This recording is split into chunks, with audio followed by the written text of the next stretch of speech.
So I went to Qatar, worked there for 2 years. So I was financially recently stable so that I could support my studies. Then I came back and I thought that I should not be regretting that I didn't take the chance of writing or attempting the exam.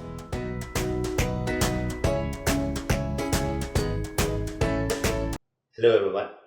I welcome you all to this particular session, and today with me we have Alex Abraham. Alex is from the state of Kerala, and he comes from Thrissur.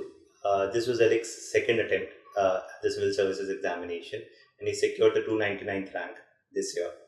Alex wrote the examination with geography as an optional, and there have been a lot of talk over the past couple of years about is geography a good optional, and what are the strengths or merits or demerits of choosing geography as an optional.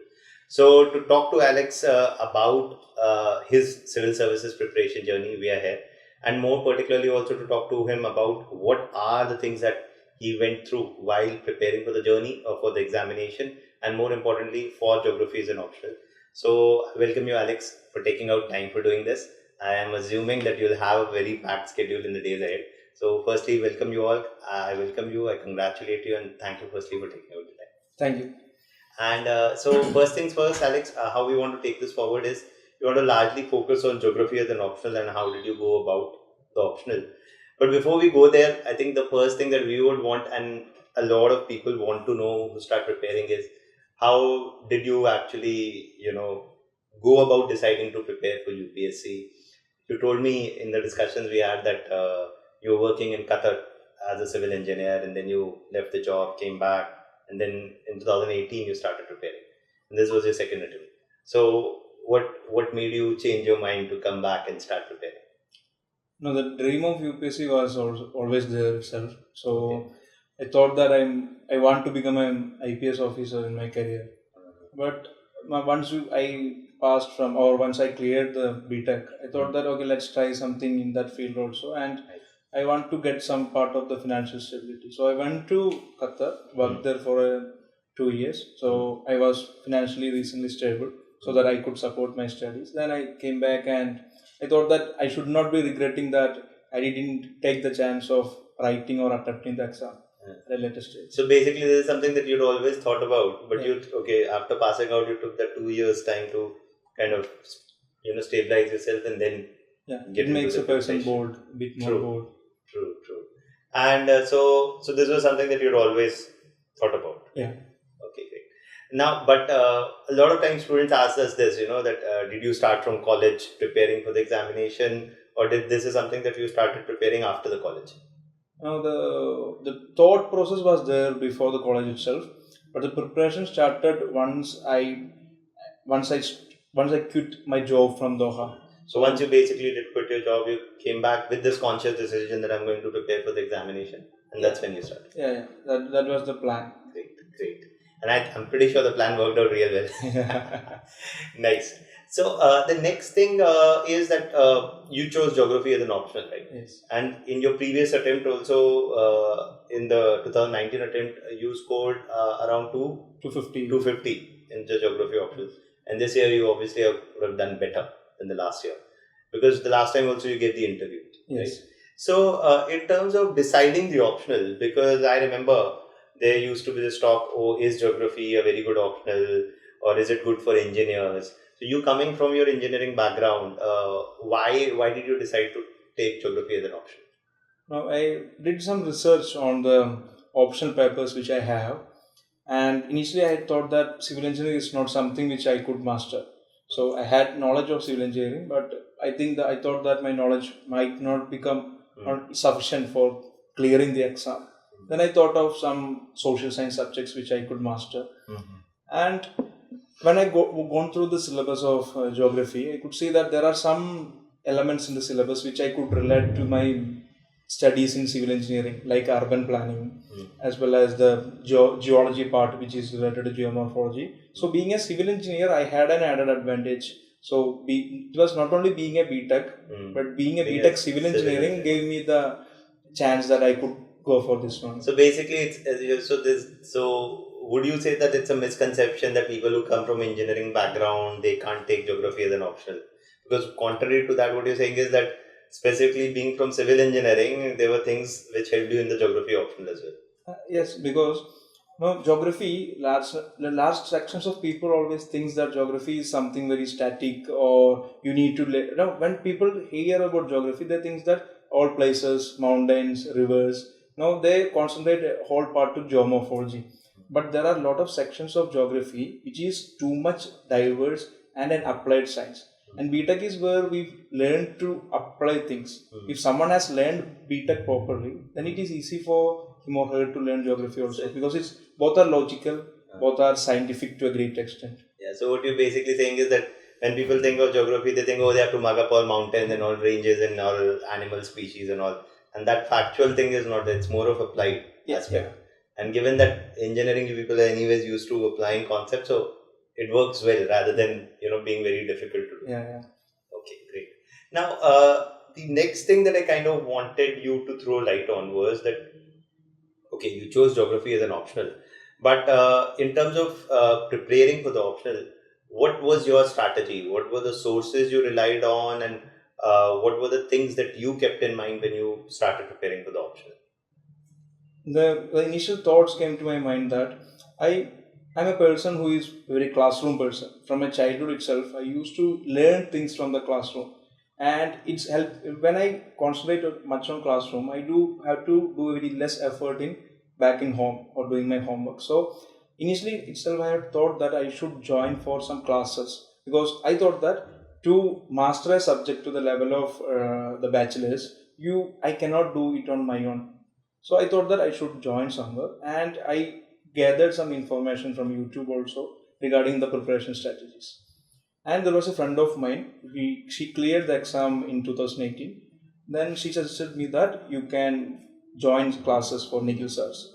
So I thought that okay, let's have an info. I had a background check regarding the classes and everything, and then I got from the opinion from my peer group that this one which you can rely. So then she had also already cleared the exams, and I was confident in that her opinion. And then I started to join for the classes, and I collected my sources accordingly. When I started to learn from the class, then I knew that okay, which are the textbooks you need to refer. So along with the classes, I was able to get the class notes, and along with that, I supplemented my class notes with Savindra Singh for geomorphology, Sudipta Adhikari for the perspectives part, and then I learned a lot of things from the Majid Hussain human geography textbooks, and then from models and theories. There was a separate textbook by Majid Hussain. So I used a mix of both the class notes provided by Nikhil sir, as well as and a supplement to that I used my textbooks for an extra reference. So this was my source for the preparation. So, what you're saying is that so this is something that I think is a very valuable point, that, that whenever somebody is kind of looking to decide as to how they should prepare, getting the right guidance is something which is extremely important, especially for an optional, because a lot of people come to us asking this, sir, first year I'll prepare on my own, next year I'll take guidance, which probably is not the best way, because once you have the guidance, once you have the class notes, then you can complement it with other sources, right? Because the class note journey will make your preparation journey shorter. Now, it is very easy when someone tells you something that the concept is this one, and then you read that book and you can understand that. Otherwise, you need someone already knew that thing and is able to explain that to you in 10-15 minutes. Otherwise, you need to put 1 hour to understand that thing. Then you need to spend another 2 hours to learn that thing, and then between you are not sure that what you have learned is right or not.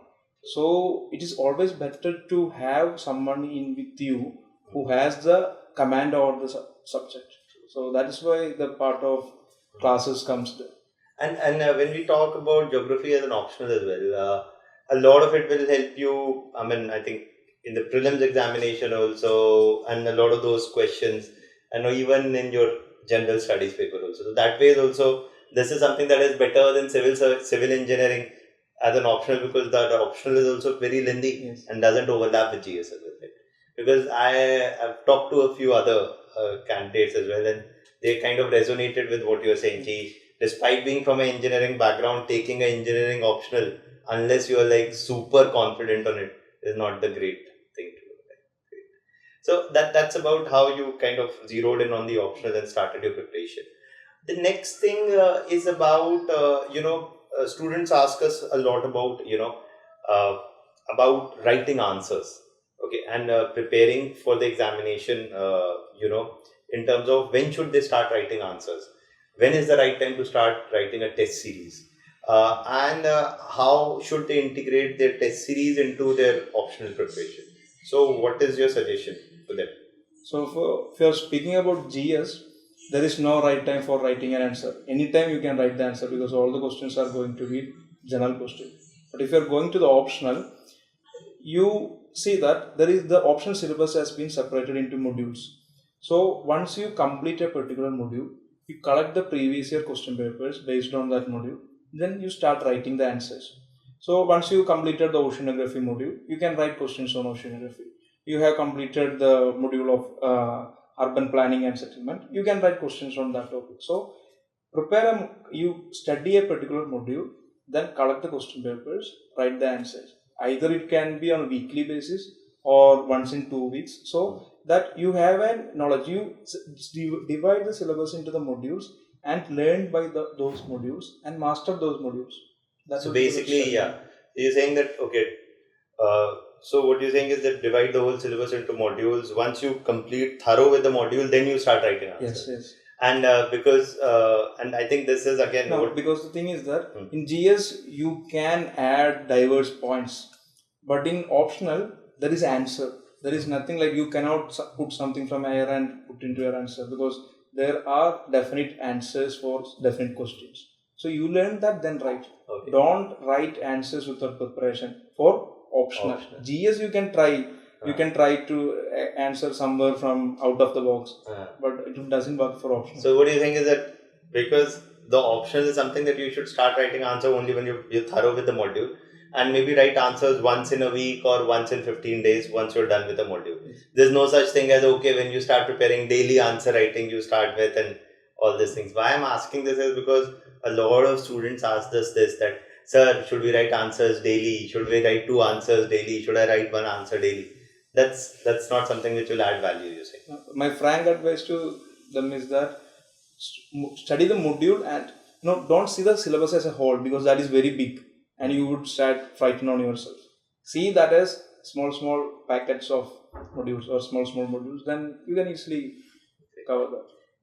Okay, now coming to the more more specific things about your syllabus. From your geography optional point of view, paper 1 is about world geography and paper 2 is about Indian geography. Now, so let's go paper by paper. In terms of firstly about paper 1, in the paper 1, the world geography portion, what were your sources and what was your strategy to cover paper 1 in geography?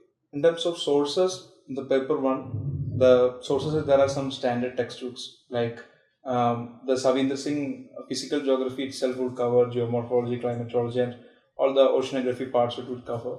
But there are certain things like the way in which the textbook has been written is somewhat in a theoretical manner. But in UPSC you need to make use a mix of examples, points, and everything because you are going to write an answer which should impress the examiner.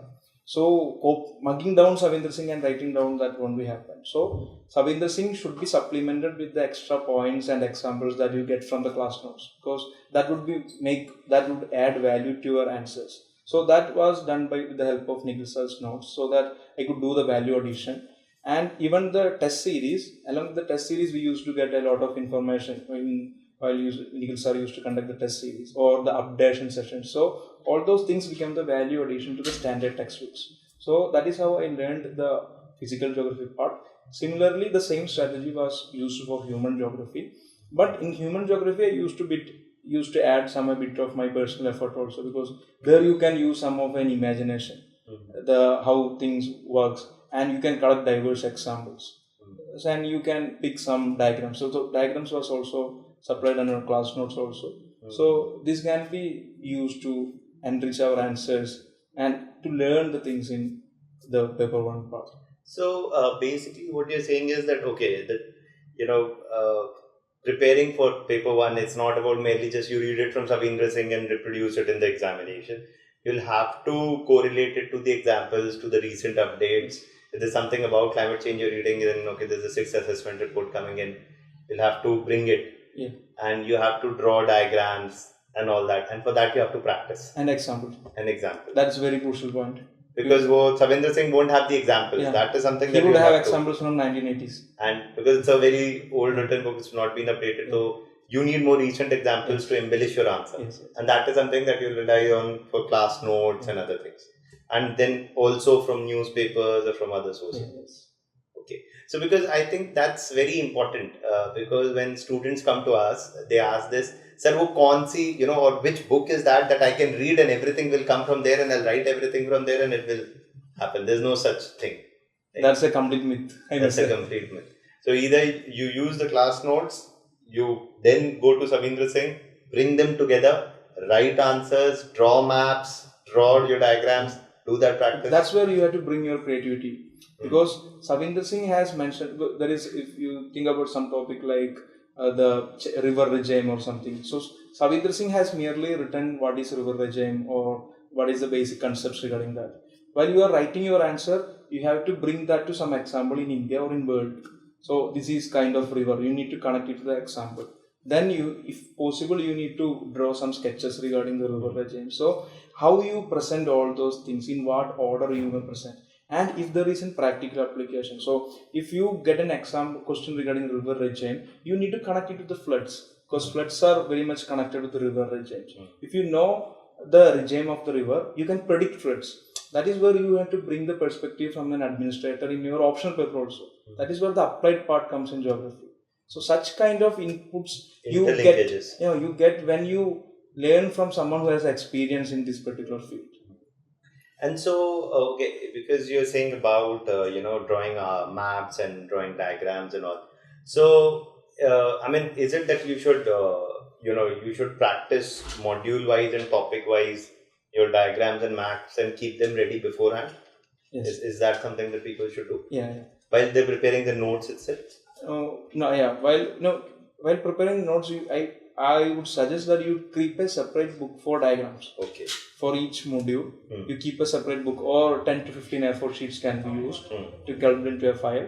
That can be used as a diagram file for each module.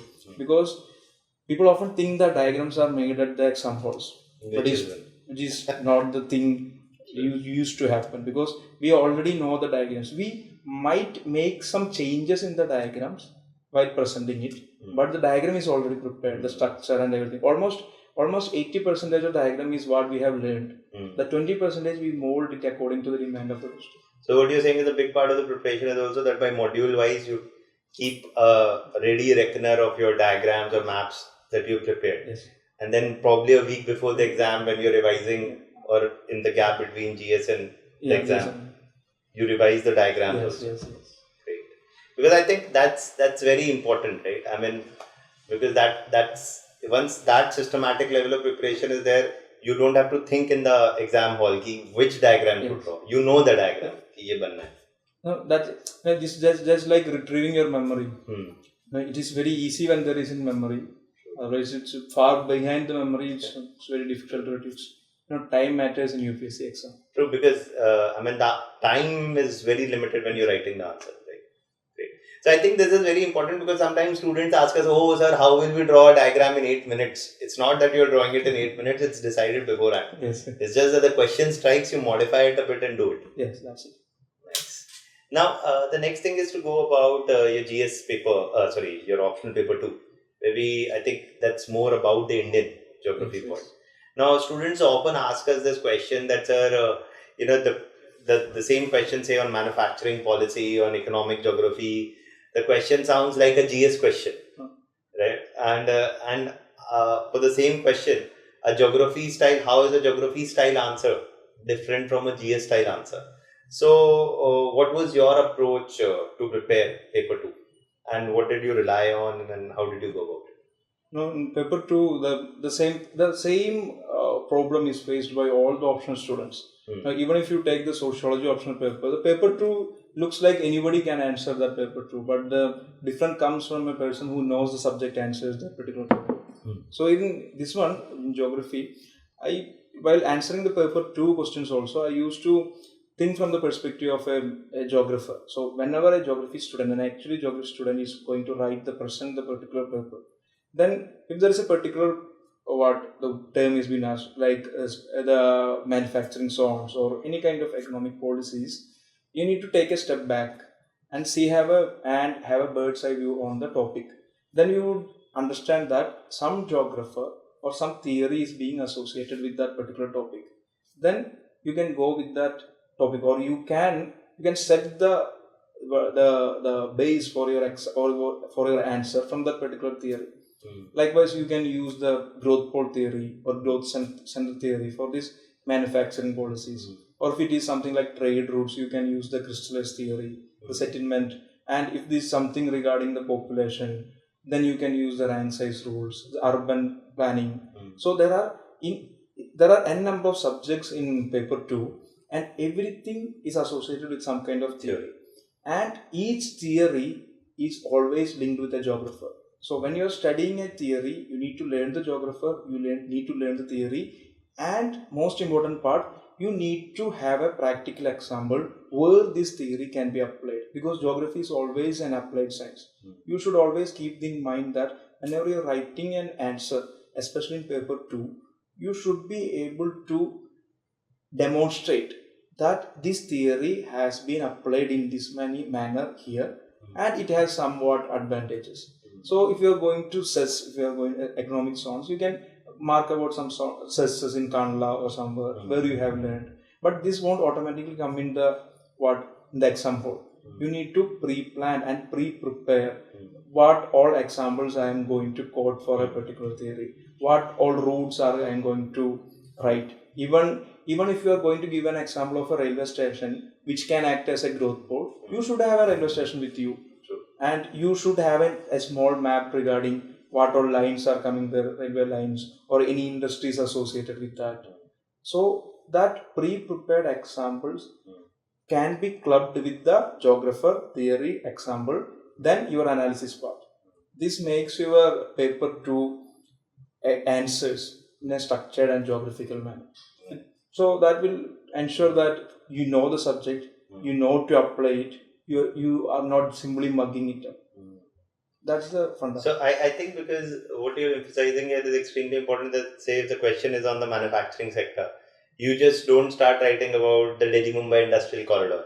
You first tell the growth pole theory or whichever is a particular theory, and you link that theory to a current example and to a geographical thinker. And for every topic, you should know, for a broad theme, you should know, okay, which theory will apply, which examples. Example is also pre-decided. Yes. So in a simple line, everything is planned. Right? And that you can get when you attend the classes, updation classes. Because when you join for the updation classes, even Nigel sir classes, when you join for the updation classes regarding the answer key discussions, all these kinds of inputs used to be provided there. And you're saying that ultimately what differentiates a geography answer from a general studies answer in the optional is that for the geography optional, student would first pause back, take a look at the topic from which thinker can be applied and which theory can be applied, and then relate it and then write. Yes. And even wahan pe, if you're thinking of a particular example or a particular thing to draw on a map, that's also pre-decided. Because otherwise it cannot happen in the limited time frame. So you're not going to produce examples new in the exam. It's something which you have that collection of examples and facts and figures already ready, and you're just putting them together in the answer. And that means that you have to do that in test series and writing a lot. Yeah, in preparation we have to maintain all those things. Nice. So I think then that is something that is very important, because a lot of people think that it's about writing as many answers. It's not about just writing, it's about interlinking. Yes. Because if you don't interlink and apply, your answer will not look like an optional answer. Yes. Okay, great. So I think that largely is about the geography as an optional. I'd like to probably take 5 minutes with you on the general studies bit as well. So, given that you gave the 2019 exam and you went to the interview, and from the 19 exam to the 20th exam, this is your second attempt. What is it that you changed that you think has worked to your favor? From the general studies point of view, what was something that you probably did not do that well in 2019 that you did probably better this time? No, this time specifically, I gave a bit more focus on the geography paper 2, and this has helped me in geography in GS paper 1 as well as 3, because because when I wrote the exam in 2019, I knew that certain questions are being asked in paper 1 as well as paper 3 regarding the resource distribution and local manufacturing and all those related distributions. So this has been already mentioned in the geography syllabus. So I thought that okay, there is an overlap, and if I learn these mineral distribution, industrial locations, and everything, I would be able to supplement my answers in GS3 as well as GS1. And there is also point of view of the disaster management and the issues of climate change and ecological fragility. So all those topics which were interlinked, I started to give more emphasis on that topics, because it was a limited time, because I in 2019 I thought that I might make into the list, and I wasn't serious regarding the preparation after the interview. So I had a short span of from the prelims to mains, I had 3 months. So I thought that already I had some knowledge regarding the static portions. Now I would focus on the portions which have the overlap. That is how I was able to improve. I think that I may be able to improve my marks in the GS also. Okay, so what you're saying is that in the second attempt you're like, okay, I prepared my optional well. Let me use it Yes. to probably improve my score in GS paper 1, because there's geography there. In paper 3 there's disaster management and ecology and that economy resource Yes, distribution. So you were like, so using your geography optional as a growth pool. Yes. Nice. So great. I think that's something which is very useful, because we always say this to students that while you're deciding an optional, it's important that you also try to see that how much of that optional overlaps with your GS. Yes. Because as you were saying, that kind of reduces your effort Yes. and probably helps you increase your output. Yes. Right. Great. So I think that's been a very I would say a description that you've given is something that would help a lot of students in terms of understanding what not to do. Yes. Not to do probably answer writing and optional from the first day, and probably focus more on preparing your notes and understanding and developing interlinkages. Yes. That don't just mug up Savinder Singh and right. So I think that's something that will help clear a lot of misconceptions, and I'm pretty sure a lot of students will benefit from you. I remember Nikhil sir telling me that your answers on human geography are something which have always stood out from many other people. So, would be very great if you can, for the benefit of our students, share some of your answer scripts, and we can provide them through this video or through the description below. Yeah, I would be very happy to share those scripts. Because I think a lot of people will gain from the fact about, because I myself heard that, sir, human geography is the tough part, human geography, because once they look at your answer scripts, they'll be able to probably relate to, okay, that somebody who's done so well in the optional is writing this kind of answer. That is all that you need to do. Yeah. Right? So, thank you a lot, Alex, for taking out the time. And I know you have a very busy schedule, you have a lot of preoccupation. I hope to see you up north, and I'm pretty sure you'll have a blast at the academy. Right? Okay. So, thank you for Thank you very much.